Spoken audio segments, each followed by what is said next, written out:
Savannah River Site Watch, SRS Watch. That's srswatch.org if you want to learn more about some things going on. I want to amplify some of the discussion about plutonium disposition and WIP. The first thing, it was kind of alluded to, mentioned a little bit, but please understand that DOE has basically announced that the plutonium downblending program of a large amount of material has been delayed about 10 years. In October of 2023, DOE sent a news release, I guess to friendly media, I don't know. They didn't put out a news release, they didn't send me anything, where they said that after analyzing options for expanding a Pitt disassembly and processing capability for plutonium downblending,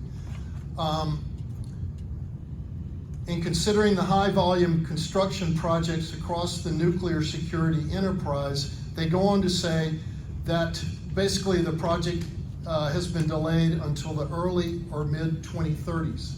I didn't read all of that, but the bottom line is they want the money for the plutonium pit production project for new nuclear weapons.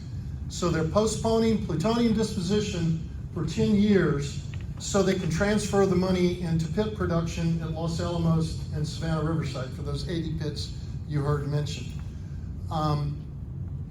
The other thing that wasn't mentioned was the role of the New Mexico Environment Department.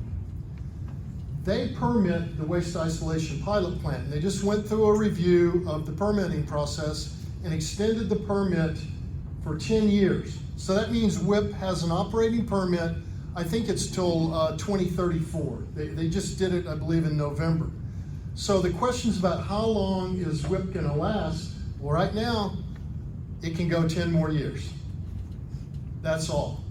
But I would imagine that the time's gonna be, could be extended.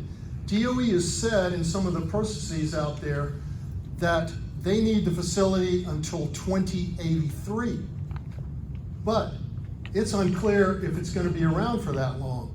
So DOE is in a huge dilemma. And the state, the New Mexico Environment Department, they're also asking DOE to define what legacy waste is. And DOE is supposed to do that by November. So we'll know, site by site, what the legacy waste is. But what about the new true waste from plutonium pit production and from plutonium disposition, which at the end of the day, that's gonna be half the radiation going into the WIP facility if those programs continue. And the state might say, we only want legacy waste going in the facility, and we only want legacy waste from Los Alamos. So DOE doesn't quite know what the State Environment Department is gonna do. So there's a lot of question marks about what's gonna happen. That's why I think there was some confusion at the end of the discussion, because a lot of this is just simply unknown. So add a couple of other things. There's a process called ARES that makes